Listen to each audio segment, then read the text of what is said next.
In this lecture, we're going to discuss solubility and its definition and temperature dependence. So let's start out with a definition. Solubility is really the amount of a solute relative to the amount of a given solvent, or the amount that dissolves in it. So really, this is a ratio. It's a ratio of our solute to our solvent, describing a solution. We'll go through a number of different ways to represent this when we discuss concentration. So when we think about dissolving a solid in water, although this will apply for any solution, but it's easiest to demonstrate in pictures with a solid and a water. We have saturated and unsaturated solutions. And in my lecture notes, these are flipped on accident. But a saturated solution is one that contains the maximum number of grams of solute that it can dissolve. So an example of this might be if I'm dissolving sugar in water, I'll have dissolved all the sugar I can in the water, so I have the max amount of sugar.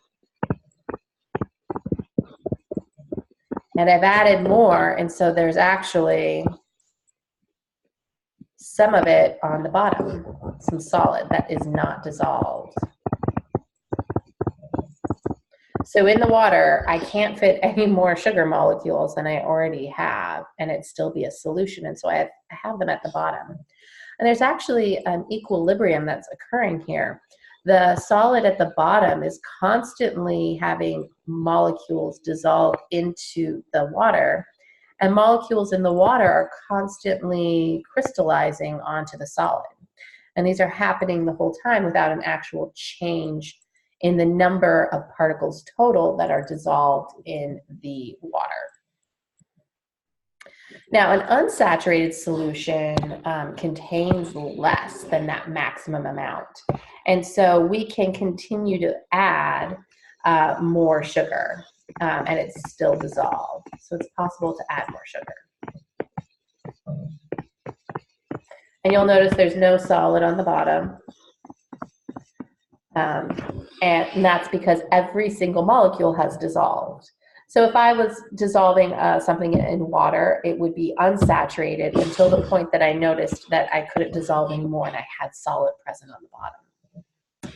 Another type of saturation, or use of the word saturation we use, is supersaturated. And this really means that you have figured out a way to dissolve more of your solid than should be soluble.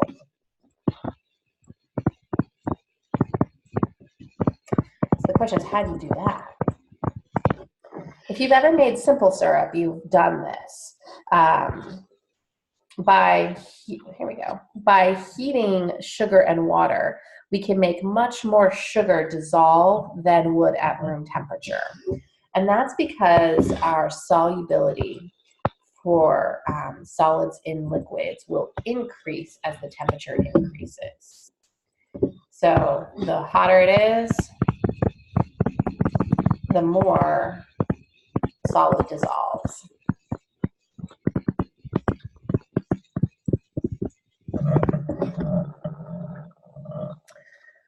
So we can actually dissolve a solvent at high temperatures, and then if you cool it very slowly, you can keep it dissolved, the solid dissolved, without it forming a solid again.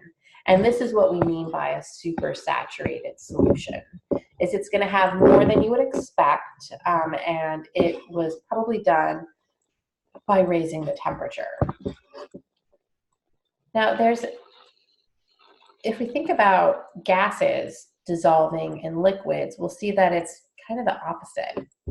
And there's something called Henry's law that describes this, which states that a gas dissolving in a liquid will have a higher solubility the higher the pressure is.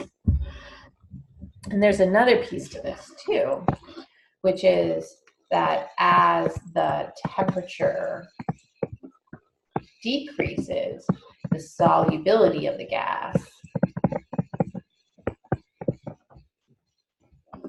increases. Opposite of what we saw with solids. So if you think about a can of soda, which has carbon dioxide pressurized into it, when the can is closed, it is under pressure. And it's been pressurized with carbon dioxide. And so that forces a lot of carbon dioxide into the soda. Now, the second you open the can, you'll be at the same pressure as the atmosphere, which will be considerably less. And so all of those CO2 particles come out, and that's where we get the bubbles of soda or pop. And then we'll have a lot less of our carbon dioxide dissolved in water. So if we think about then temperature decreasing and that solubility increasing, if you have a cold soda, you'll notice it stays bubbly longer. And that's because the carbon dioxide is, more of it is still dissolved in the actual soda. And if you open up a can that's warm, you'll notice that you have a big fizz right away, and then it goes flat very, very, very fast. And that flatness is a low solubility of carbon dioxide in the soda. So you're not getting those bubbles coming out anymore.